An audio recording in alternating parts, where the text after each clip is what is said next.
Assalamualaikum, Opa Lukman. Waalaikumsalam warahmatullahi wabarakatuh. Oke, apa kabarnya nih Pak Lukman? Alhamdulillah baik ya. Jadi Oh ya, lumayan kita di keluarga dalam keadaan baik-baik hari ini. Alhamdulillah. Ya, jadi sebenarnya siapa sih Pak Lukman?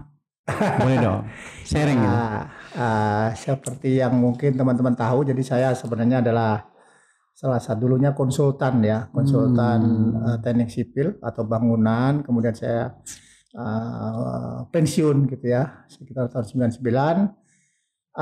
Ternyata saya senang dengan dunia anak dan kemudian sekarang sampai hari ini saya menjadi teman belajar untuk anak-anak.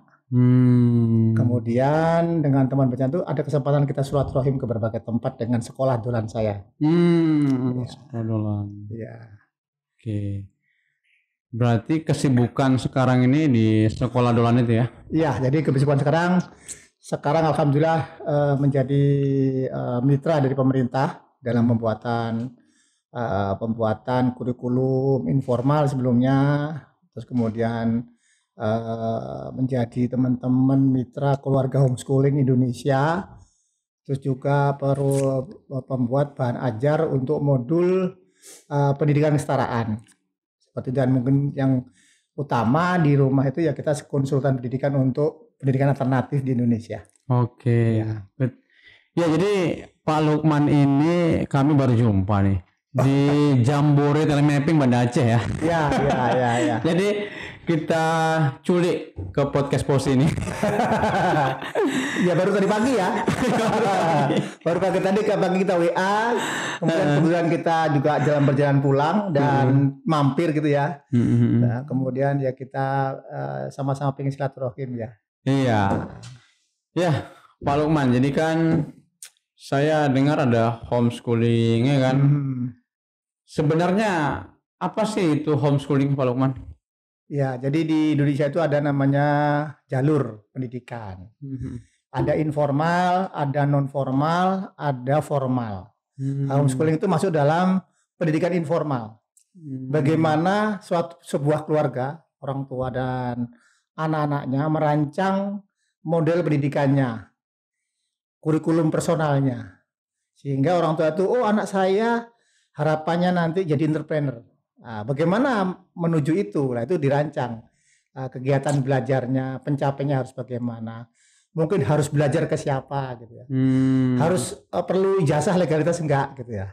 Karena homeschooling juga ada yang unschooling, dia tidak butuh ijazah. Tapi ada juga kebanyakan mereka masih butuh ijazah yang diakui oleh pemerintah.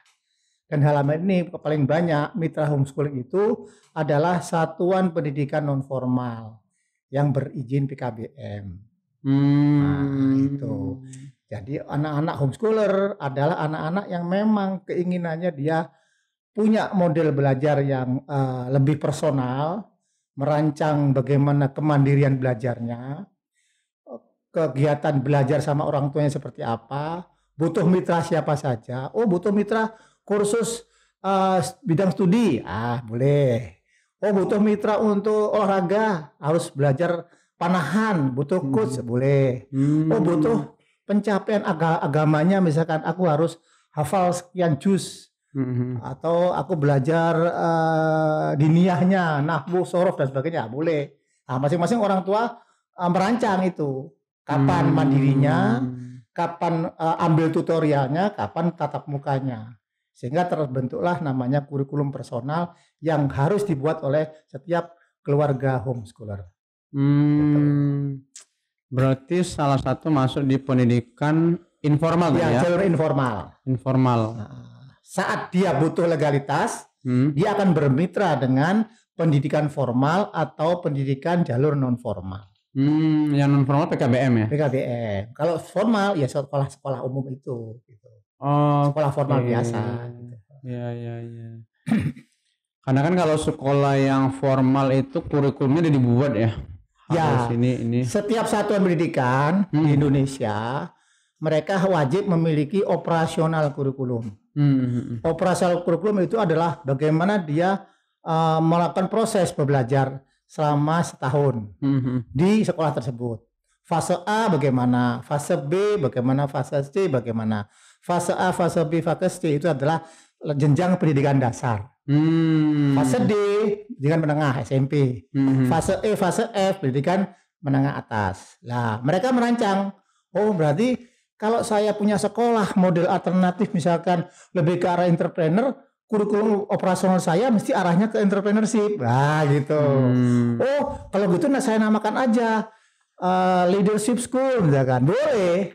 Operasional kurikulumnya dia menggunakan operasional kurikulum ke arah itu, tapi tidak melepaskan kewajiban yang harus dipenuhi dalam satuan pendidikan tersebut. Kalau izin non formal seperti ini, kalau izin formal seperti ini. Oke. Tadi menyebutkan tentang ada PKBM. PKBM itu singkatan dari apa sih, Pak? Nah, PKBM itu adalah pusat kegiatan belajar masyarakat. Oke. Jadi di PKBM itu adalah salah satu wadah. Kalau dulu bagaimana PKBM itu bisa menuntaskan warga belajar yang belum tuntas belajarnya. Misalkan ada anak putus sekolah, SD belum selesai, dia harus selesaikan paket A-nya. Ada yang belum selesai putus di SMP, harus selesaikan paket B-nya. Terus harus belum selesai SMA-nya, harus selesaikan paket C-nya. Nah sekarang nggak sama sekarang itu sama fase A, fase B sampai fase F, sama dengan formal gitu loh. Nah sekarang sejak mungkin adanya tahun 2008 itu kami Asahpena, Asosiasi Sekolah Rumah dan Alternatif yang dipimpin oleh Kak Seto itu membuat suatu usulan kepada pemerintah untuk bagaimana pemerintah melayani homeschooling. Barulah kita mulai banyak tuh anak-anak homeschooling yang usia sekolah masuk ke PKBM sebagai induk legalitasnya. Karena PKBM itu memiliki NPSN, nomor pokok sekolah nasional. Nah, sehingga anak-anak yang mau tuntas dalam akademisnya harus menginduk kepada PKBM atau ke sekolah formal. Tapi sebagian besar ke PKBM. Iya. Gitu. Jadi pendidikan pusat kegiatan belajar masyarakat ini dibuat oleh siapa? Dibuat oleh masyarakat. Sehingga ada peran tokoh masyarakat, ada peran masyarakat, ada peran orang tua, ada peran pemerintah. Jadi tumbuh dari masyarakat untuk masyarakat gitu sebenarnya. Nah, cuman kadang-kadang tidak semua PKBM itu melibatkan masyarakat gitu. Namanya kan pusat kegiatan masyarakat gitu. Iya. Di PKBM itu ada program-program. Nah, dalam peraturan peraturan pemerintah yang tahun 2013 kalau nggak salah nomor 83 atau 81 gitu ya, itu ada program namanya PAUD gitu. Ada program kursus, ada majelis taklim, ada taman baca masyarakat atau TBM, ada kesetaraan, ada keaksaraan, nah ada lagi kerosahan. Nah itu ada 8 program. Kalau bentuk PKBM dulu minimal ada 3 program. Oh saya nih Pak Lukman mau bikin PKBM. Syaratnya apa? Ada 3 program. Oh, saya ambil PAUD, kursus sama kesetaraan. Boleh tuh mengajukan izin. Gitu. Jadi kita menyelenggarakan pendidikan PAUD, menyelenggarakan kursus, menyelenggarakan kesetaraan. Seperti itu. Dan PKBM ini memiliki induk di pusat, namanya DPP Forum PKBM Nasional. Di daerah-daerah juga ada DPW, ada lagi DPD. Nah, kita punya organisasi situ, dan kita insya Allah akan rakernas akhir bulan ini. Kita akan ada rakernas di Lampung, dan itu kita membahas bagaimana peran PKBM dalam rangka adaptasi pasca pandemi. Apa yang harus kita lakukan? Nah, karena kemarin kan sempat vakum tuh, orang semua daring pakai Zoom lah seperti itu. Jadi saya lihat teman-teman saya juga banyak anaknya homeschooling, memilih homeschooling gitu ya. Sebagai jalur pendidikannya. Iya. Ya. Itu kenapa ya sekarang ini kok, apalagi yang paham pendidikan gitu. Banyak mana orang pendidikan yang paham pendidikan kok menyekolahkan ataupun memilih anaknya itu homeschooling. Itu alasannya kenapa itu Pak? Biasanya sekarang itu banyak keluarga pembelajar ya. Kalau dalam talent mapping itu dia punya kemampuan bakat learner, kemampuan bakat input, kemampuan bakat yang mungkin bagaimana dia pingin personal dilayani secara personal, dan bagaimana bakat-bakat anak ini bisa optimal dengan program yang dia bisa buat sendiri, itu memungkinkan di homeschooling. Nah kalau kita masuk sekolah formal kan kita beli paket. Iya. Tidak mungkin saya punya anak, saya masukkan sekolah formal. Bu, jangan dikasih pelajaran bahasa Indonesia dong. Jangan dikasih pramuka dong, nggak bisa. Kita ikut paketnya sudah ada. Iya betul. Paketnya ya muatan kurikulumnya ya ikut sekolah itu. Kalau misalkan sekolah itu adalah sekolah boarding, ya kita ikut ketentuan boarding bagaimana, boarding school. Sekolah full day school, ya ada ketentuan boarding school. Nah kalau di homeschooling, kita harus merancang kurikulum kita seperti apa. Kemandiriannya bagaimana, keterampilan pemberdayanya bagaimana, muatan khususnya seperti apa. Baru kita sinergikan dengan personal kurikulum yang dimiliki orang tua ini disinergikan dengan operasional kurikulum dari lembaga, disinkronkan, sehingga lembaga bisa membantu. Oh Bu, untuk keterampilan ini kita tidak ada di kita, nggak ada labnya. Ibu bisa magang di teman kami yang LKP sana, ya gitu. Dan nanti orang tua akan melaporkan kegiatan belajar anak-anak itu. Orang tua juga bisa menilai aktivitas anak. Mengobservasi boleh. Menyediakan sarana boleh. Ngajarin boleh. Jadi orang tua itu aktif. Kalau di sekolah formal kan tidak seaktif homeschooling. Orang tua tinggal berapa nilai kamu nak. Paling ngajarin juga sebentar aja. Nggak bikin kurikulumnya. Karena kurikulum sudah dibuat oleh sekolah. Tapi di homeschooling orang tua wajib membuat kurikulum. Berarti kebebasan untuk memutuskan merancang. Misalkan orang homeschooling yang suka traveling nih, ini dia bisa keliling kayak saya nih, jalan 15 hari udah, berapa hari? 15 hari, 14 hari, sekarang sudah hari ketiga, berarti sudah hampir 17 hari jalan. Tapi anak saya homeschooling itu bisa kita sambil belajar, sambil jalan, sambil belajar di tempat kota mana, kita bisa online, kita bisa merancang sambil gitu. Itu bisa kita jalankan dengan online gitu, karena semua terhubung oleh internet. Gitu. Iya. Dan sebelum berangkat kita rancang, kita bagi tugas nih. Nanti pulang kita harus bikin buku ya. Buku apa? Buku tur Trans Sumatera misalkan. Kamu tugasnya apa? Kamu fotografi. Anak saya ini fotografi. Kamu tugasnya apa? Kamu setiren. Sama kamu merancang bagaimana mobil ini nyampe sana gitu. Ibunya bagian apa? Ibu bagian edit, bagian nulis. Saya bagian apa? Saya bagian layoutnya lah. Kita adik pulang jadi buku nih. Ini ngasih karya ya? Iya, harapan saya pulang nanti saya punya karya buku. Oke, jadi project. Ya ini jadi project. Di project ya? Kan tiap hari kan saya tulis di sosmed. Inilah namanya. Nanti tinggal nambahkan aja portofolio. Portofolio dan learning based project ya? Nah, portofolio ini kita bikin bersama gitu. Bagaimana kesan anak saya yang setiren sampai Aceh misalkan. Oh ternyata jalan tolnya ini payah nih yang dari Palembang sampai ke sini gitu. Kita hambatannya luar biasa. 5 jam harusnya sampai 8 jam karena banyak jalan rusak gitu. Oh ternyata jalan tol ini menarik. Oh karena di sini ada tempat perizinan yang menarik. Nah, gitu kan bisa cerita. Bagaimana kondisi kendaraan? Bisa cerita tentang kendaraannya. Ternyata anak saya kemarin di Medan ketemu sama komunitas mobil juga. Padahal nggak kenal. Cuman karena dia bikin status lagi di Medan nih gitu. Ngumpul semua mereka gitu. Karena anak saya di TikToknya sudah ada follower banyak. Ngumpul 20 orang di Olele itu. Bahasa tentang otomotif. Ada yang pengen ganti mesin, ada yang pengen ganti ini, ada yang pengen jadi pembalap, ada yang lah gitu. Udah dari proyek itu pulang. Iya. Harapan nanti orang-orang itu nanti ke Malang ada yang bawa mobil dirubah mesinnya. Gitu. Jadi ini ya, memang sekolah kehidupan ya. Ya begitulah. Jadi apa yang kita ingin belajar di alam ini, nah, kita memanfaatkan semaksimal mungkin fasilitas yang ada, silaturahim dengan teman-teman yang ada di jalan. Kemudian kita belajar tentang kota-kota yang ada, apa di kota ini yang unggul, apa kita juga pengen tahu gitu ya. Nah, minimal seperti itu. Kalau dulu kan agak susah ya untuk begitu ya.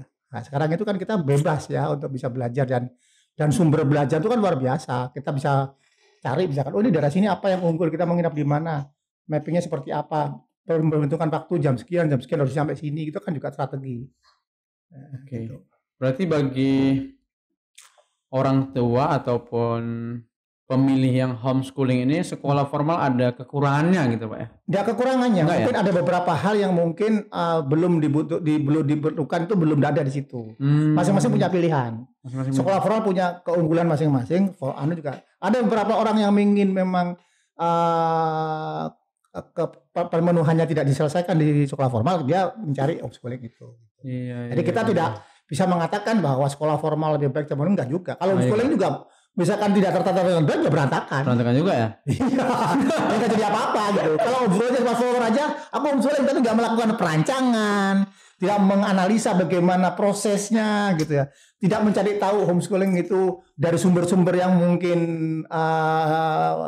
dipercaya gitu ya. Bagaimana sih peraturan sekarang tentang pemerintah tentang homeschooling gitu? Apakah ada kurikulum yang sekarang itu ya mereka juga akan kemana gak jelas nanti gitu.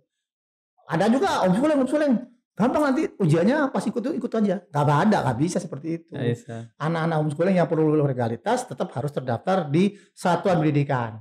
Kalau mereka tidak terdaftar di satuan pendidikan dan masuk Dapodik, tidak bisa dia ujian. Kalau dulu mungkin beberapa tahun lalu bisa, sekarang nggak bisa. Karena aturan sudah kita kunci. Setiap awal tahun ajaran baru itu Juli masuk semua tuh daftar. Yang ujian paket C ya, paket C. Ya, semuanya. Paket B ya. Ya. Jadi kita kunci, kalau sudah masuk ya kita kunci. Nanti dibuka lagi pertengahan semester. Misalkan Desember kita buka lagi gitu. Nah, ini yang daftar masuk. Lah, daftar itu kan juga gak sembarangan. Riwayatnya dari mana ini? Iya, kamu dari sekolah mana? Kelas fase A, fase V udah selesai belum? Nah, kalau nggak selesai nggak bisa tiba-tiba daftar fase yang tinggi gitu. Dulu bisa, sekarang nggak bisa. Karena pemerintah sudah memahami bahwa ada beberapa pelaku kegiatan yang homeschooling atau mungkin pendidikan non formal yang mereka itu bypass gitu ya. Tiba-tiba ikut ujian gitu. Udah jalan kemana-mana, gak ada proses ikut ujian, itu nggak ada sekarang. Semua harus tertata dengan baik dan terdaftar dalam Dapodik. Gitu. Oke. Dan dalam pendataan di Dapodik itu, pemerintah akan mengawal kebutuhan anak homeschooling itu apa saja. Nah, dikasihlah. Oh, modulnya ini. Modul ini modul standar. Kalau kamu ingin meningkatkan modul yang ada, kamu tingkatkan lagi gak apa-apa gitu. Modul kan standar aja, standar minimal pencapaian dari yang sudah digariskan oleh pemerintah. Tapi kalau kita ingin lebih jauh daripada modul yang ada, nah kita bisa buat lagi sesuai ala kita. Oke, jadi kan Pak Hakim, Pak Lukman ya, Lukman Hakim ya, kan juga punya sekolah ya, sekolah FIT School of Talent. Ya, dulu nama bekennya kalau nasional itu Sekolah Dolan. Sekolah Dolan. Tapi tahun 2019 karena harus berizin, saya izinnya pakai namanya FIB School of Talent. Itu berarti Pak sekolah alam juga gitu ya? Tidak sekolah alam sih, kita lebih ya bentuknya mungkin ya karena kita punya kebun, punya rumah yang kebalik gitu ya. Ada taman, ada kumbung jamur, ada tempat untuk cacing, ada lab keramik yang kita bikin dari bahan dasar keramik sampai jadi keramik, sampai kita hias sampai masuk kita jual untuk interior design gitu ya. Ada studio seperti ini gitu ya, studio itu ada juga, terus ada lab komputer lah. Kita masing-masing anak itu mau kemana? Oh, aku sukanya content creator, ya sudah kegiatannya ya bikin konten kreator gitu.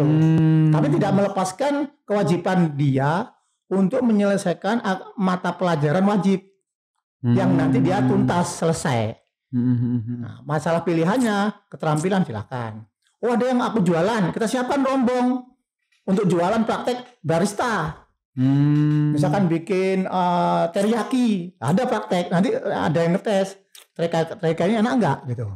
Kalau enggak enak ya bikin lagi sampai mencapai nilai excellent dan layak dijual gitu. Nah, itu baru dia lulus. Nah, seperti itu. Kalau SMA tadi yang mau jadi content creator itu apakah sejak SD udah di observasi? Iya. Kita ada YouTuber tuh namanya Kenzi. Dia itu belajar sudah sejak SD. Dia waktu SD kelas 1 itu dia merasa tidak diapresiasi oleh sekolahnya. Dia drummer cilik. Dia jago drum lah. Udah jago drummer ciliknya Kota Malang lah gitu. Tapi yang sering-sering dipanggil untuk mendapat piala itu yang juara Olimpiade itu. Saya memang gak ikut Olimpiade, tapi kan saya drummer cilik, dibayar saya sama EO gitu loh. Tapi kok saya gak pernah dikasih piala gitu loh. Karena dari sisi penilaian sekolah itu yang juara Olimpiade akademik aja ya. Dihargai. Misalnya itu gak dia wah apa ayah ini sekolah keluar dia. Akhirnya kita apresiasi lah dia. Kita apresiasi. Kemudian kita tampilkan di beberapa event gitu sampai jadi ikonnya Susu Morinaga. Setiap Morinaga ada acara dia tampil. Bayar sama EU-nya itu. Nah, kita juga menampilkan dia, kita bayar. Ada tamu dari mana, datang kunjungan 90 orang gitu ya. Kita tampilkan. Saya bayar. Oh, ada anniversary motor apa, kita tampilkan. Kita bayar, saya bayar. Saya bayar untuk perform dia gitu. Akhirnya sekarang dia jadi salah seorang videografi. Nah, dia buka animasi bisa. Dia belajar otodidak aja. Karena kesempatan luang untuk waktunya panjang, dia bisa membuat animasi. Ada nanti videonya ada. Kita share nanti. Jadi itu seperti itu. Ada yang bikin komik. Ada yang panahan. Ada yang pembalap. Ada yang makeup artis. Beragam. Nah, mereka kita observasi. Tahapannya SD seperti apa, SMP seperti apa, kemudian di SMA kita asesmen lengkap pakai TMA. Nah, kita tahu tuh bakatnya tuh. Sampai nanti masuk jurusan perguruan tinggi dia sudah sesuai dengan bakat itu. Iya. Jadi jangan sampai lagi ada salah jurusan ya. Iya, seperti saya nih. Saya dulu 10 tahun kerja di Bakri sebagai konsultan sipil dan arsitek, ternyata jadi guru PAUD. Dan itu yang membawa saya sekarang sini. Bisa touring Aceh. Kalau saya kerja di Jakarta, saya belum bisa touring, saya masih ngerjakan bangunan saya sekarang. Jadi kulinya teman-teman konsultan. Passionnya berarti di pendidikan Pak, hatinya ya. Saya punya belief yang merah. Saya punya responsibility nomor 1. Saya harmoni saya merah, developer merah, strategi saya merah, ideation saya merah, dan saya suka anak-anak. Mungkin karena dengan kenal Kak Seto ya. Kak Seto kan suka anak-anak. Saya kok lihat Kak Seto itu kok enak dikerubungin anak-anak. Saya itu yang menjadi saya tertarik. Dan saya suka cerita, saya suka gambar, saya suka dongeng, dan itu saya merasa dekat dengan anak, terutama anak spesial. Saya merasa ada kepuasan ya untuk bagaimana membantu anak spesial itu untuk bangkit, dia bisa lebih baik, lebih mandiri, dan orang tua yang di belakang menangis itu bisa tertawa. Anak spesial itu maksudnya gimana tuh? Ya ada anak autis, anak ADHD, Tourette syndrome, macam-macam. Ada cerdas istimewa. Cerdas istimewa juga? Ya ada. Yang kecepatan IQ yang tinggi juga ada. IQ-nya 146 ya ada. 130 itu mereka 2 tahun aja kalau mencapai fase F-nya 2 tahun. SMA aja cuma 2 tahun, SMP 2 tahun. Yang Axel itu ya? Iya, akselerasi. Gitu.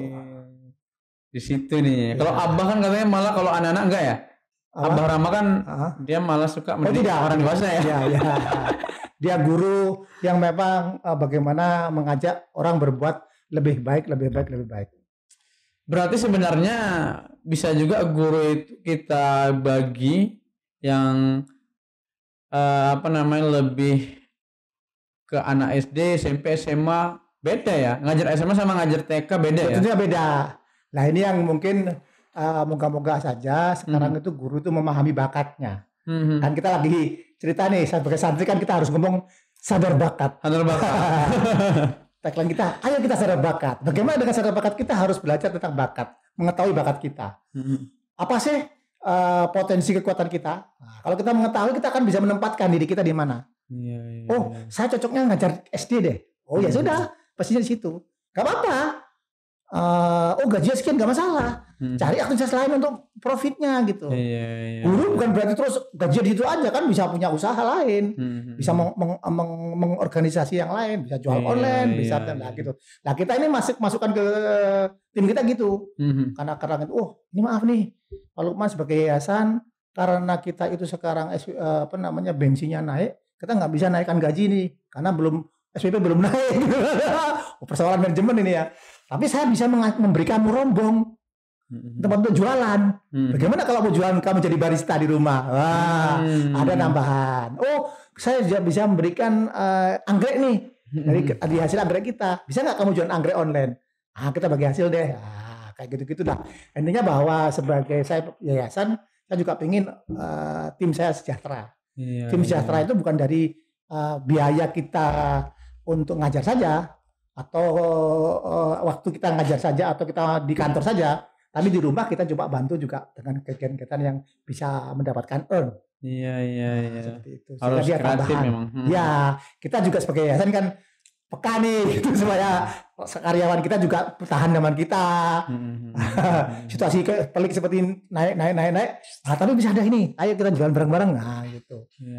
Kita siapkan lah keramik, maggot, cacing, jamur, batik. Nah, kita siapkan lah komponen yang kita bisa jual ke masyarakat.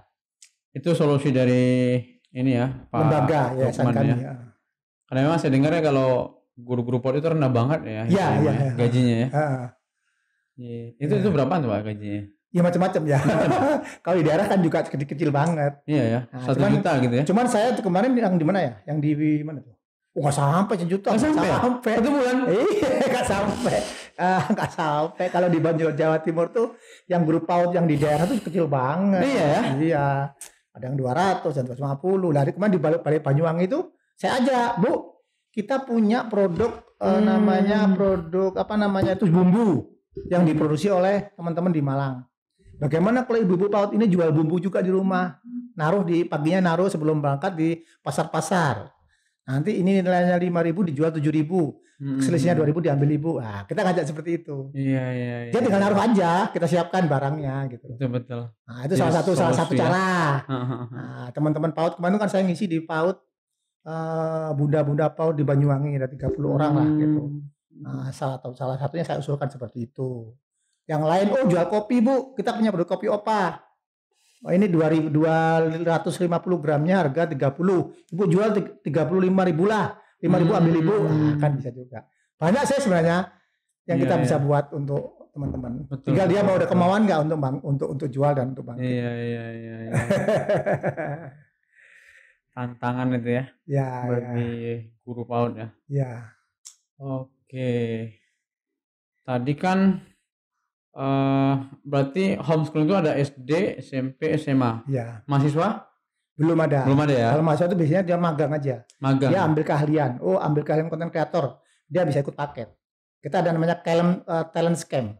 Talent scam itu bisa 3 hari, bisa seminggu, bisa 2 minggu, tergantung paketnya apa. Nah, kita akan ajak mereka diskusi, kemudian merancang proyeknya apa. Misalkan kita mengamati tentang kekinian tuh, ada masalah apa ini kita bikin. Kita desain dulu. Kemudian kita ada tim. Kalau misalkan banyak kan kita bikin tim. Di situ ada orang yang bagian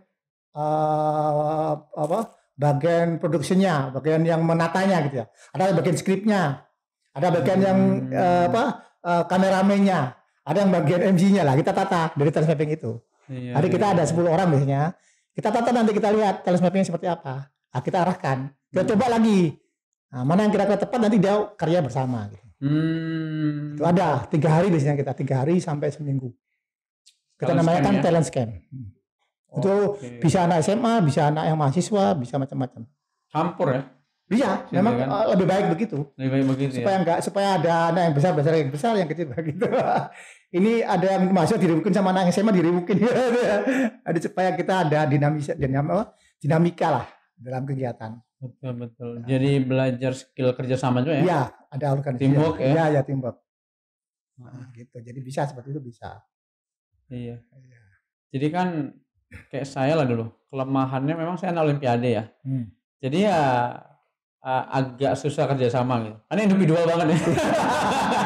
Anak olimpiade kan. Orang-orang thinking gitu ya. Gitu ya thinking ya. Iya, orang thinking gitu. Jadi kalau orang thinking itu biasanya relatornya nggak terlalu tinggi-tinggi banget gitu. Saya ada thinking, ada relator, jadi masih ada imbangnya lah gitu. Relatornya saya developer aja. Ya nggak apa-apa, itu kan kita harus ya nggak apa-apa seperti itu nggak apa-apa. Emang kebutuhan. Tapi kita mengetahui kan. Gitu. Iya, jadi mengetahui. Kayak saya sebagai orang thinking itu emang kita butuh kesendirian ya. Iya. Ya kan kadang-kadang orang mikir itu kan butuh sendiri, butuh diem, butuh tempat sunyi, butuh tempat yang privat gitu ya. Nah, itu ada. Iya. Ya nggak apa-apa. Memang itu betul. Dia bisa tenang baru bisa mikir.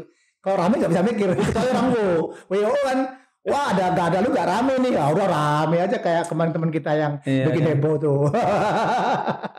Ya jadi teman-teman Posi, tadi kita udah bicara homeschooling, ini kita mau bicara bakat nih. Karena saya penasaran ya tentang bakat gitu. Aku bakatku apa sih gitu? Nanya-nanya gitu. Iya. Jadi saya tahun 2018 atau 2019 ikut pelatihan talent mapping lah ya. Nah, situlah ini beda deh. Kan setahu kita itu bakat itu menyanyi, memasak. Ya. Rupanya ada definisi bakat yang beda yang memang ya menurut saya ini tepat sih gitu. Menurut saya. Iya. Bakat itu kalau definisi talent mapping apa itu, Pak? Ya sebenarnya apa yang kita dapat bahwa kita melakukan dengan enjoy, kita merasa nyaman, mudah melakukan, terus hasil kita excellent. Kalau saya pikir harus bermanfaat. Gitu. Kalau selama kita cuma excellent aja, Itu cuma menyelesaikan tugas saja gitu, menyelesaikan tugas bahwa apa namanya tugas ini selesai. Tapi nggak bermanfaat kan juga belum dari bakat kita. Kalau saya merasakan bahwa apa yang saya pelajari dengan bakat itu menjadi suatu anugerah, bahwa saya bisa punya teman banyak, saya bisa silaturahim kemana-mana, saya bisa bisa mengarrange beberapa orang yang itu juga menjadi sukses gitu lah. Itu arrange itu mengarrange, bakat juga ya? Ya kan saya arranger. Oh, Noro ya? Arranger kuat, arranger saya kuat ya? Merah saya. Ya. Jadi saya bisa mengarrange. Misalkan saya punya proyek ya, saya nggak perlu saya yang pinter. Ada saya bisa bayar profesor, saya bisa bayar ini. FAO-nya saya ngelola, bisa ngelola sumber daya. Sumber daya. Kan sumber daya, misalkan kita punya proyek seperti ini, kita butuh profesor, kan kita tinggal ambil aja, kita kasih fee-nya, tapi finansial kita yang ngatur. EO-nya yang dapat banyak daripada profesor. Tapi kan kita mengkeren orang banyak. Betul, nggak semua orang bisa ya. Bisa, kita perlu bakat itu. Oke. Itu cocok juga. Jadi kita nggak perlu kita harus mencapai gelar tertentu kalau kita punya arranger yang kuat. Tapi kita bisa membayar orang yang punya kemampuan intelektual tinggi untuk membantu kita dalam kegiatan program yang kita lakukan. Betul. Karena punya bakat arrangers itu ya. Jadi kan kalau di talent mapping itu definisinya sifat ya, bakat itu ya? Ya. Sifat ya? Apa? Pola pikir, pola tindakan gitu yang berulang-ulang. Iya, sebenarnya gini, bakat itu akan muncul setelah kita banyak melakukan aktivitas. Nah, dari aktivitas yang banyak itu, nanti akan timbul mana yang kita jadi 4E itu. Oh, jadi tahu ya. Kita aktivitasnya banyak ya. Makanya harus dibanyakan aktivitas. Ya? Banyakan aja ya. Iya, banyakin aja. Kalau anak-anak itu sekarang itu pengen tahu bakatnya, lakukan aktivitas yang banyak. Contohnya? Ya aktivitas macam-macam, mencoba aja ini gitu. Nanti kan ketahuan dia yang mendapat excellence-nya yang mana gitu. Terus dia bisa mudah melakukan. Pokoknya mencapai 4E-nya itu. Kalau bisa kita udah tahu bakat kita di umur berapa Pak ya? Fokus gitu Dan. Nggak nyoba-nyoba lagi. Ya nggak mesti sama ya. Beda-beda ya? Beda-beda ya. Tapi ada juga yang anak SMP SMA itu sudah punya ketemu bakatnya ya ada. Tapi ada juga yang masih SMA belum apa ya ada.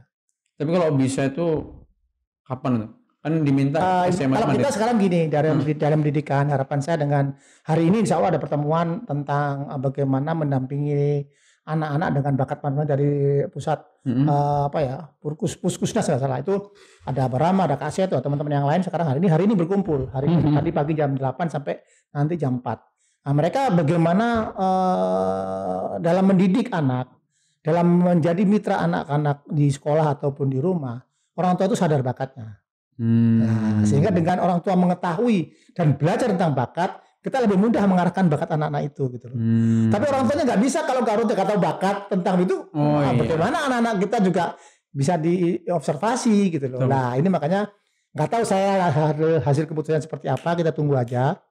Tapi bahwa peran pemerintah dalam memahamkan bahwa dirjen SD, dirjen SMP, dirjen SMA mengetahui bahwa ada namanya sekarang itu talents yang perlu dilakukan dalam kegiatan di masyarakat atau di sekolah, di saat pendidikan itu penting, dan sehingga hari ini ada pertemuan itu di Jakarta. Saya ada tunggu nanti mudah-mudahan malam sudah dapat kabarnya lah. Dari Barama atau Kaseto. Karena saya juga belum tahu apa yang dibahas ya, tapi temanya bagaimana bakat ini bisa menjadi salah satu pendukung program belajar sekarang ini, Merdeka Belajar inilah gitu. Betul. Karena sangat pentingnya temukan jalan sukses dulu ya. Baru caranya Pak ya.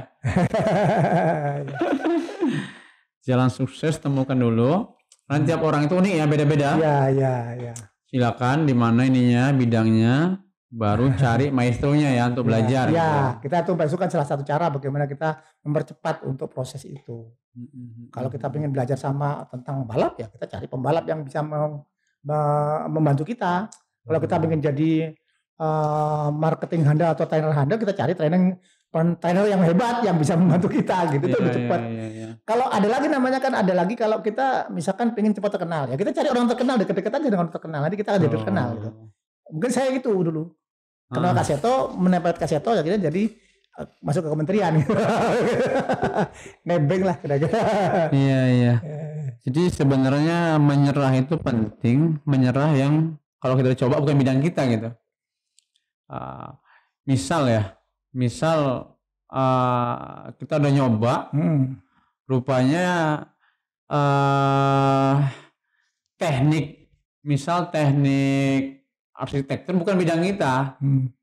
Ya udah nyerah aja ke. Ya moga-moga kita sadar bakat dulu, sadar aja. Sadar dulu ya makanya. Karena kan gini, saya dulu juga waktu masuk jurusan arsitek sama sipil kan saya cuma ikut-ikutan aja. Oh, kakakku sukses nih di konsultan.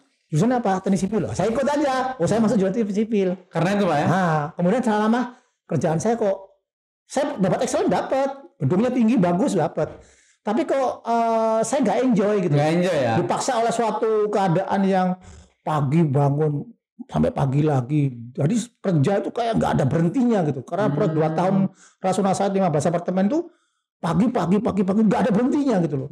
Di camp itu Sabtu pulang, besoknya kerja lagi. Rasanya kok capek gitu ya, susahnya dapat, enjoynya nggak dapat gitu ya. Excellent dapat, bermanfaat dapat, tapi enjoynya nggak ada gitu. Nah itu kan kita harus pikir loh, apakah saya sampai tua seperti ini dulu? Makanya baru kepikir, wah kayaknya harus pensiun nih, harus cari jalan lain nih. Nah ternyata ketemu dengan anak-anak itu yang menjadi jalan kami sekarang, dan itu menjadi anugerah yang luar biasa, kenal dengan Abah Rama. Situlah ketemu enjoy-nya ya. Ketemu 4E-nya ya. Iya 4E-nya. Easy, enjoy, excellent, earn. Oke. Ya teman-teman, mari kita temukan 4E kita ya. Iya. Ya terakhir nih Pak, apa ini saran untuk teman-teman POSI Pak, supaya nggak salah jurusan atau apapun lah pesannya Pak untuk pendidikan. Ya sebenarnya satu ya, kita masing-masing harus mengetahui apa yang potensi kekuatan kita. Kemudian setelah itu kita melakukan bagaimana anak kita juga kasih kesempatan untuk mengembangkan bakatnya masing-masing dengan mengetahui atau memberikan peran-peran yang memang dia suka, itu kesempatan untuk belajar dan sebagainya. Jangan kita memaksakan kehendak kita gitu ya. Lebih kasih kesempatan mereka untuk berbuat sesuatu aktivitas yang dia sukain. Kemudian mereka itu kita fasilitasi dengan baik, kita carikan mentor yang tepat. Moga-moga dengan bakat yang dia temukan, kemudian dengan potensi kekuatan yang dia temukan, dia menjadi orang yang bermanfaat. Sehingga akan tercapai dalam hadis itu, sebaik-baiknya manusia adalah yang bermanfaat bagi manusia yang lain. Itu sih seperti itu. Oke. Ya, terima kasih. Ya. Opa Lukman. Sudah datang jauh-jauh dari Malang. Ya. Kita yayal POSI ya untuk menutup podcast ini. POSI fokus hebat juara. Terima kasih Pak Lukman ya.